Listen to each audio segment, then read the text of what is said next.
Hello guys, welcome back to my channel. Ito na naman si Tito Batang, isang still fixer dito sa New Zealand.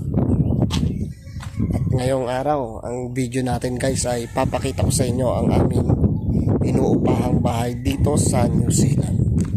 So ito guys, yan ang aming bahay.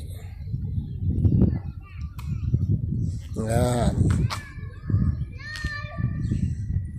Yang kulay puting yan. Yan. Tapos, yun naman ang aking sasakyan. Kulay blue. Yan. Yan ang aking sasakyan. Bali, 3 kaming umuupa dito sa bahay na ito guys.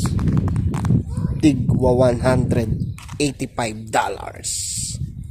Hindi pa kasama ang kuryente at tubig.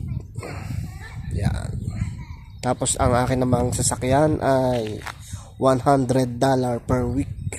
Yan guys.